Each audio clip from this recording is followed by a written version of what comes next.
Hello and welcome to Justice. I'm Judge Jeanine Pirro. Thanks for being with us tonight. First, my opening statement. Now, which America is it that you see? It's real simple, and it's not about your eyesight. Our convention occurs at a moment of crisis for our nation. The attacks on our police and the terrorism of our cities threaten our very way of life.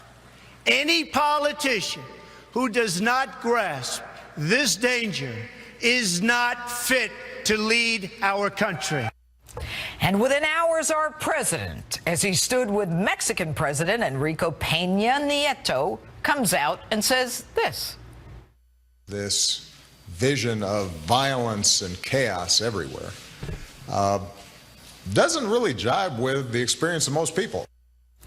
Strangely injecting himself into a presidential race, the president actually said Donald Trump's vision of America was wrong and says there's much less violence in America than 20 or 30 years ago.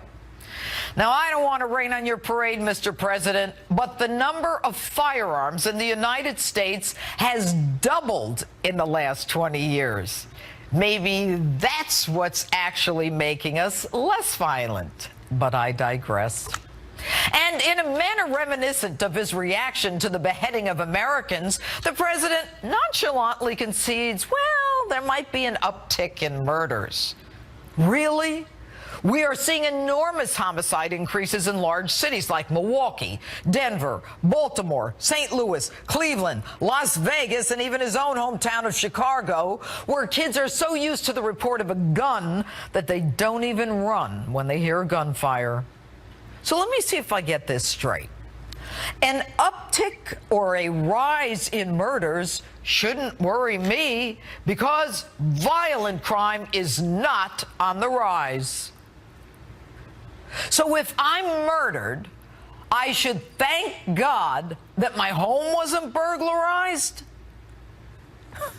The president continues to paint a picture of birds chirping and children playing Ring Around the Rosie as Donald Trump recounts children murdered by criminal illegal aliens.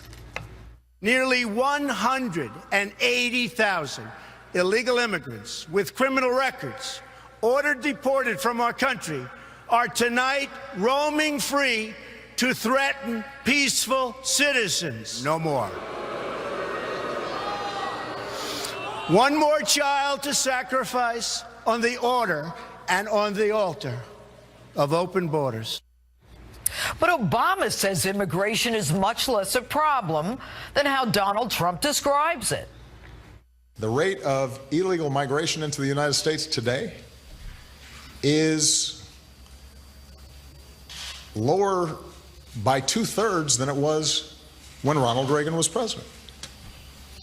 We have far fewer undocumented workers crossing the border today than we did in the 80s or the 90s or when George Bush was president.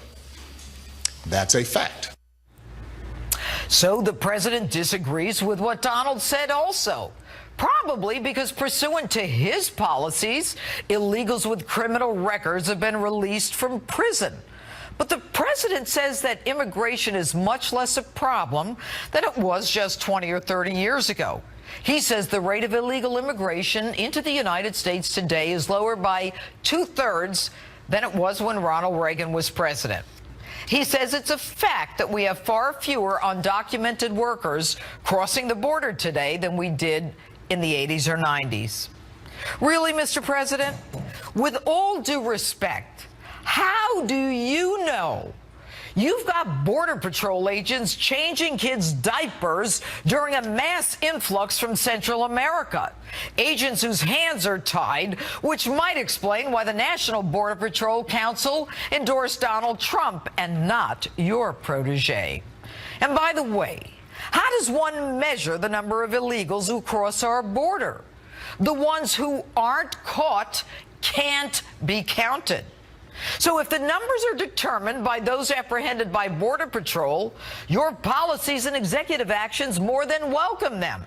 You even give them a free plane ride into our towns, any town, USA. But even the United States Supreme Court had to block you when you tried to prevent the legal deportation of 4 million of them. And if the number is decided by those living here, again, how do you know? You're the one who keeps telling us that they're living in the shadows, so how are you counting them? But does Barack Obama even matter as we enter the general election period? It's really about Hillary Clinton, Tim Kaine, or Donald Trump and Mike Pence. Now, Hillary would make history as the first female president. Hillary Clinton promotes herself as an advocate for women and children, as a doer, as an experienced candidate. But Ivanka Trump made quite a different case. At my father's company, there are more female than male executives. Women are paid equally for the work that we do. My father will change the labor laws that were put in place at a time when women were not a significant portion of the workforce. And he will focus on making quality childcare affordable and accessible for all. The facts. In Hillary Clinton's family's foundation, women are not paid equally. In fact, they're paid 83 cents on the dollar that men make. And speaking of her foundation, she is notorious for taking money from countries where men have the legal right to beat their wives, where homosexual acts are punishable by death, where women are stoned for adultery. And so why is this self-proclaimed advocate for women taking the money from these countries, and what do they get in return? The true facts? While a member of the United States Senate, Hillary Clinton sponsored 363 bills.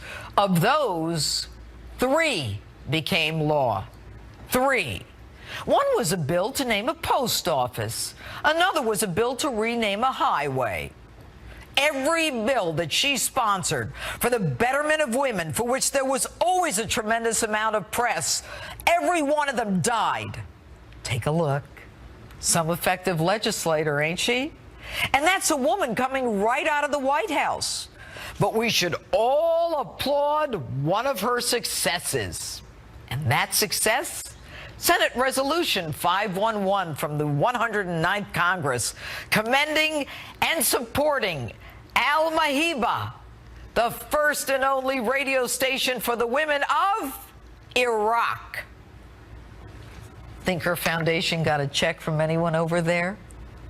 And as to Tim Kaine, the man who received $160,000 worth of vacations, clothes, tickets, while his successor, Governor Bob McDonnell, in the same state of Virginia, gets indicted and convicted of graft for gifts of $175,000, which conviction was overturned by the United States Supreme Court. I told you this before. The rules are different. The candidates have exact opposite opinions and positions. Someone is lying and someone is telling the truth. You've got a couple months to figure it out. And that's my open. Tell me what you think on my Facebook page or Twitter, hashtag Judge Jeanine.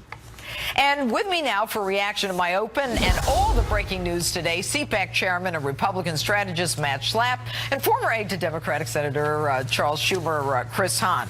Okay, guys, let's talk about the fact that we've got this guy, Tim Kaine. All right. Now, Tim Kaine is from a swing state. I get it. Smart move. More of a swing state than Mike Pence is from in terms of the election. But at the same time, Hillary is, I think, in bad shape. You've got the Bernie Sanders supporters who are now getting an idea of what's going on with WikiLeaks. And then she picks a VP who is far right, talks about second-term abortions or third trimester abortions, TPP, drilling. This guy is more Republican than most Republicans. Careful, Judge. In a couple of weeks, you're going to be calling them wishy-washy liberals, so you might want to take that back and calm down on that one. Look, calm down and answer the question. Well, look, I like Tim Kaine. He wasn't my first choice. I was the only person in America calling for John Hickenlooper. Why not? Chris? Well, I like John Hickenlooper from Colorado. No. I don't care about Hickenlooper. Why? What don't you like about Tim Kaine? No, I like Tim Kaine a lot. I just think he's not a very exciting person. And I think when you're a VP candidate, your first job is to not harm the candidate. I don't see any way he's going to harm her. Plus, the fact that he speaks fluent Spanish and could go on the Sunday shows on Univision and other Spanish-speaking stations is a big plus for Hillary Clinton. He's going to be a very good person once he becomes vice president. He's going to be a going to do a good job governing. What was that, Judge? What's your take on Tim? I actually think he's a reliable liberal. He has a 0 congressional rating in our ACU ratings. I think as a governor of Virginia, you're right, he's been pretty moderate. But as a senator, he's been left-wing. But you know what's funny, Judge? He doesn't really get any credit because no one really knows him. And even in the state of Virginia, he has sub 50% approval ratings. He's at 43% approval I read in that Virginia. Too. He's underwater, Chris, in his own home state. Yeah, I mean, that goes for the vice president on the other side, too. But that said, I think Tim Kaine's going to bring out the vote in Virginia. That said, and I said to Matt on Twitter a little while ago, that Virginia hasn't really been a swing state, and I don't expect it to be a swing state this year, and that's a big problem for Trump. All right, I want to move to WikiLeaks. Now, this is a real problem. You know, right now we're finding out that in the DNC, it appears that they tried to rig the system for Hillary against Bernie. Chris, answer this question. Going into the convention on Monday, all of these claims of unity, I don't think they're going to ring so true. Do you? I think it's going to be a very unified convention, and we've all worked on campaigns, all three of us. We all know passions run deep, and people want to support their candidate. No. They're talking about, and we're talking about the DNC chief financial officer, who talks about the fact my Southern Baptist peeps would draw a big difference between a Jew and an atheist, talking about his religion. Matt, you take it from there. Yeah, actually, they have a very serious problem here because it sounds like the chairman of the Democratic Party and the staff of the Democratic Party were actually taking steps to throw this to Hillary, which is going to abridge all kinds of internal rules at the DNC. I imagine there is, we aren't reading about it in the headlines yet, but there is warfare going on the Democratic side. You know, I think it was mostly, I can't help but smile, Chris. Couldn't happen to a nicer bunch of people. You know, it was mostly people talking back and forth on email. They didn't want a hostile takeover of the Democratic Party the way Chris, there was a hostile takeover of the Republican Party. Chris, hold on a second. You cannot deny that she is very, iffy with those millennials, those Sanders millennials, and they believe that it was rigged, and they came out for her. It's not for Bernie. These are not regular voters. So now they hear that the DNC, in addition to the primary being rigged in terms of those people who are already primary, in terms of the superdelegates. Thank you. That now it looks like they're trying to turn it away from him, and they're trying to get some attention for negative attention against Bernie. You know what, Judge? I give millennial voters a lot more credit than that. I don't think they're just for Bernie. I don't think they're just for Hillary. I think they're going to make a decision based on the issues that are important to them. Okay. And what do you think, Well, I think this gives Donald Trump a tremendous opening. He is an outsider. This all stinks. What happened at the DNC, they were thrown it to Hillary. You had all these superdelegates, tons of superdelegates, and they voted to keep that system. I love it when Democrats actually act like the elitists and they think Republicans are elitists. And I think it means a lot of these voters who are sick of this are going to give Donald Trump a second look. It's a great opportunity for him. Judge, I like you both. Matt I don't want you to get Chris your hopes up. Run it up against the clock. Thanks for joining us. Thank you. All right, and with me now, one of my favorite people to battle it out with, liberal radio show host Coco Sudak. Okay, Coco, did you hear my open? I did. Okay. What about the fact that in her term as a United States Senator, there were only 3 bills that she sponsored that passed as self-acclaimed, advocate for women. One was renaming a post office and the other renaming a road. What has she done for women? She's done an enormous amount for women. First of all, she's been the first woman in, S-chip. Okay, that comes off her husband's coattails, Coco. Come on. The fact that she married a guy who became president doesn't mean she's an advocate for women. She pushed that. She started the department that looked at violence against women in the Justice Department. Okay, but look, I never heard that. Are you kidding? I started the first domestic violence unit in the nation. I never heard that in my entire life. She's an advocate for all people and women, okay? And she's done an enormous amount. She's a tremendous leader, and I think that you're going to love her as our Besides the adjectives, president. why don't you give me a fact or two? Say it again. Besides the adjectives that she's tremendous and wonderful, give me a fact. What has she done for women? Well, why does she take money from countries where beating your wife and marrying children is legal? She doesn't. She doesn't? She does not take money from those countries. The Clinton Foundation might take donations from people in those countries. That is a totally different thing. And Here she's we go. not responsible for that. Coco, $25 million from Saudi Arabia, which she conveniently left off her disclosure. Come on, Coco, you know that that's the case. This is a woman who's walking around with the princes and the kings, and that money is not coming from people, it's coming from the government. Why Honestly, would those this woman is governments walking that around- this woman degrade is walking women around- want to give this woman money? This woman is walking around with people who are serious about policy and about public service in And this serious country, about and putting that's money what in her she's doing. family's foundation. But her family's foundation is a foundation with a charitable purpose and mission. Okay, so you tell And me you can what paint the percentage of that foundation- foundation goes to charities? I don't know. I'm not looking at the 990. But it hasn't. But it has. But wait a minute. But it has an A rating from Charity Watch. You know what?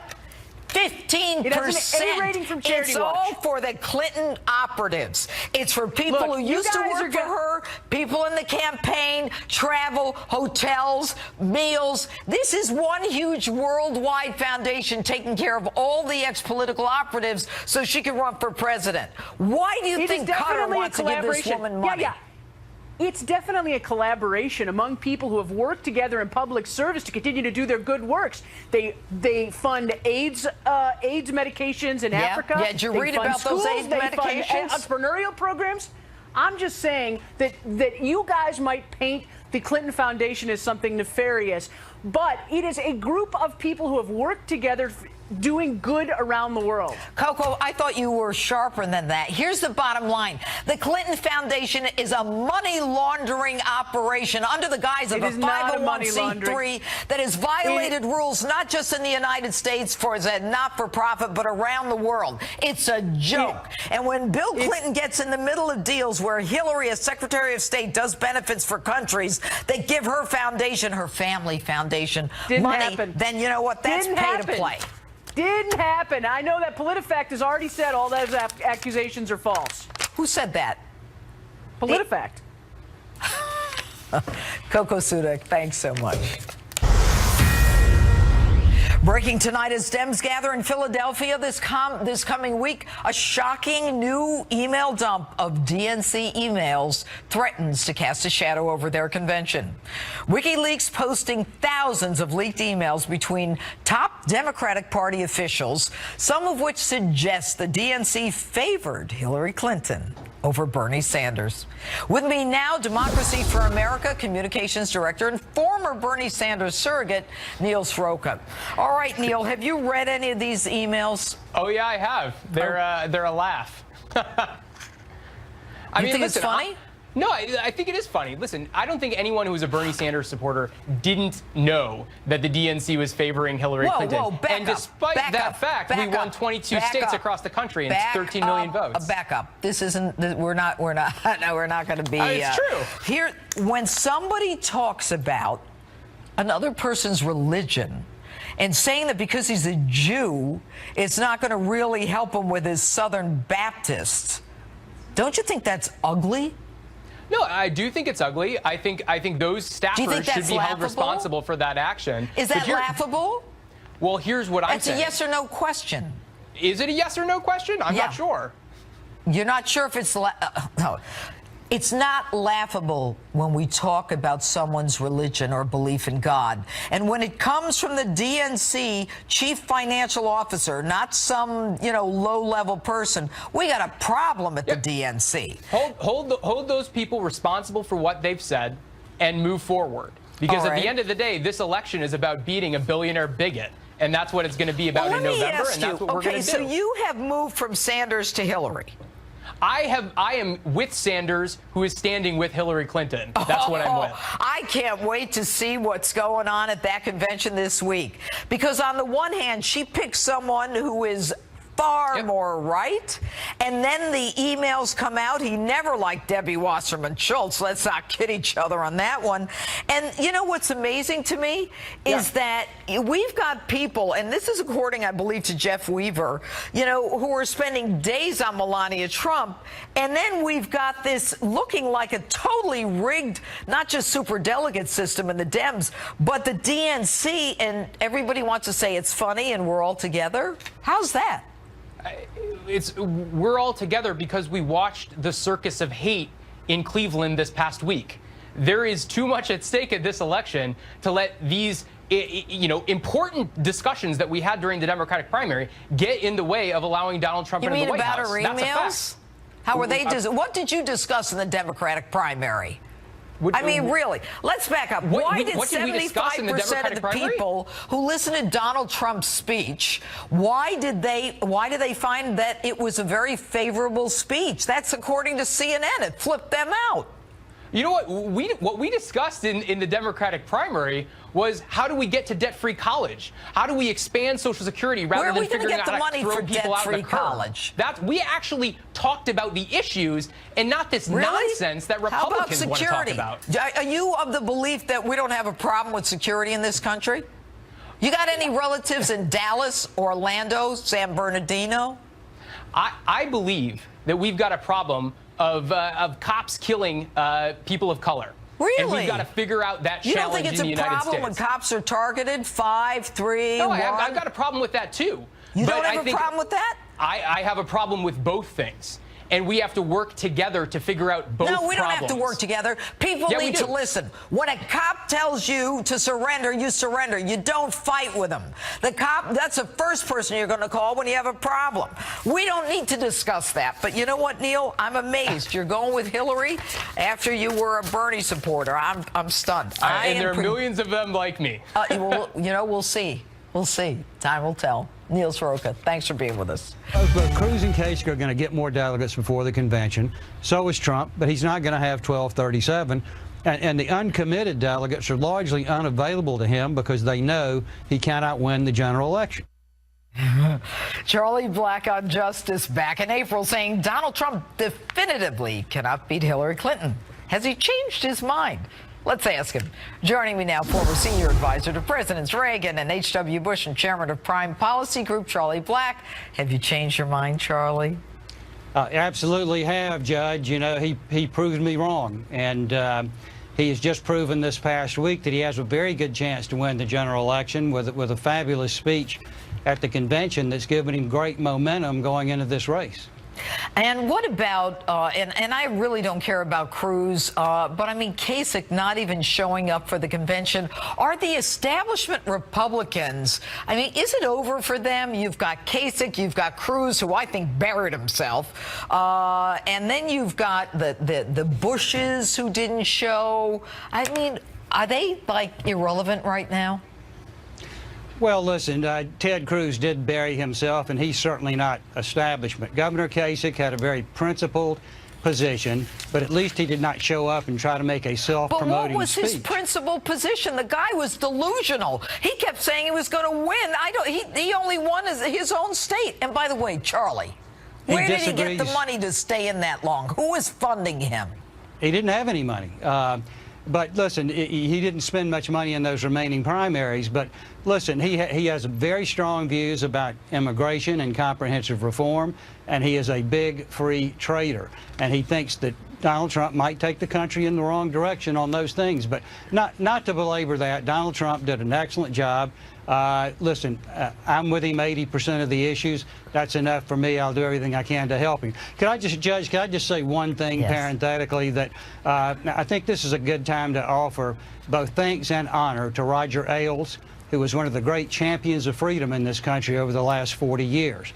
And not only in his indispensability to Ronald Reagan's election and George H.W. Bush's election, but the genius of providing truly balanced democratic debate in this country by the work he did for this network. So thank you for letting me say that. No, well, thank you. But let me talk about Kasich. I don't think that his dissing the thousands who were at that convention was a smart move, whatever he thinks of Donald Trump. But I worry about Ohio. Do you think that Donald can win Ohio? Oh, sure he can. He's very popular with blue-collar Democrats, and there are a lot of those in Ohio. And by the way, Governor Kasich and his organization in the state are all, everybody who works for Kasich, who works for the state party in Ohio, are working very hard for Donald Trump. And he's not only unleashed them to work for Trump, he's asked them to. What is Donald going to have to do to win this election? I mean, we all agree that the speech that he gave was phenomenal. It was phenomenal. He spoke to every American. And you know, Charlie, what I loved most about it was the sensitive moments when he talked about, you know, the mother who lost her child. And then he went off script and he said, I'm so happy that you were cheering when I talked about the LGBTQ community. I mean, you know, that came from his heart.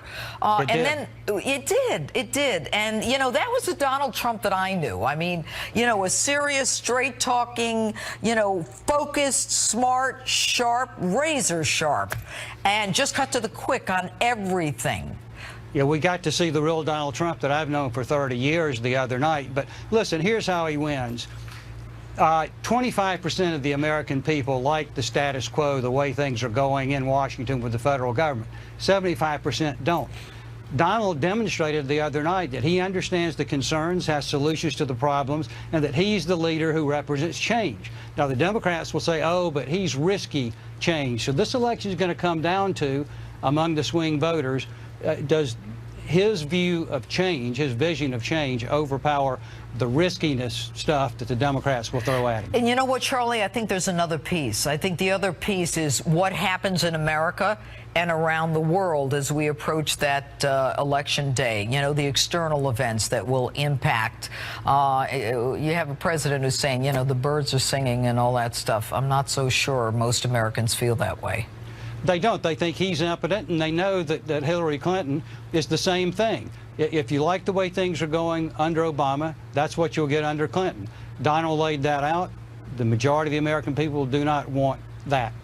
All right. Charlie Black, good to see you. Thanks for being with us. My pleasure, Judge. Thank you. All right.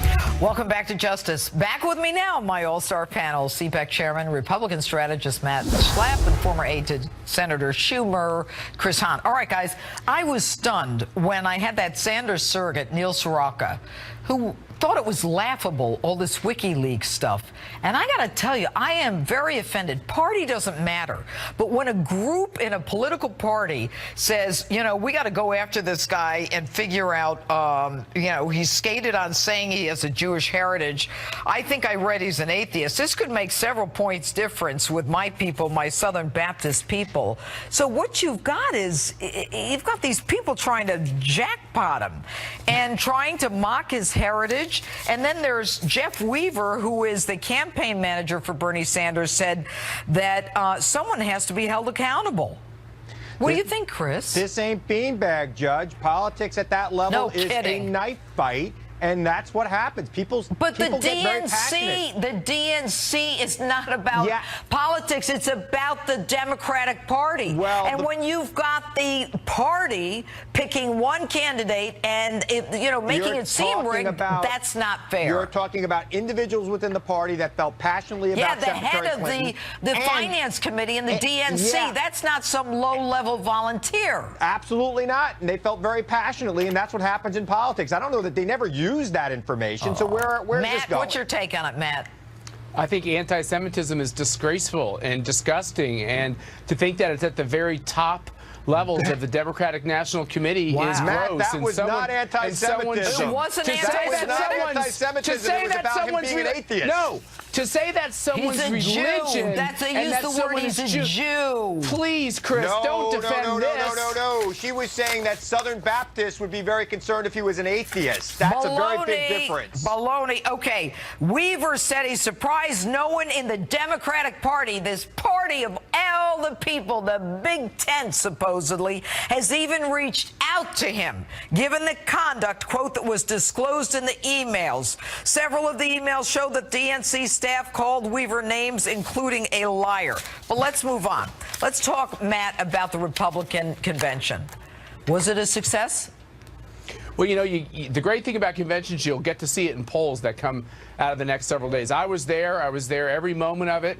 And I have to tell you that I think the Republican Party has very open disagreements with people like Ted Cruz and others. But I think we roll out of Cleveland with a very clear message, and I think people feel very good about Trump. I think they feel very good that with the speech and the reaction to the speech, they feel great about Mike Pence and the platform. Yeah. Judge, I really think when you look at everything, it was a home run. Okay, Chris, your take. You know, I knew he was a reality star. I didn't think the show he was on was called Fear Factor. I mean, God, I was scared every night. I couldn't sleep for the entire week. The only thing that made me happy was Ivanka's speech, which was very liberal and could have been said at a Democratic national convention. Well, but Ivanka's speech, if you want to go there, Chris, showed all the differences between Donald Trump's experience, his promotion of women in terms of his company. There are more women executives than men. That's not the case in the Clinton Family Foundation. Everybody gets equal pay. Not the case in the Clinton Families Foundation.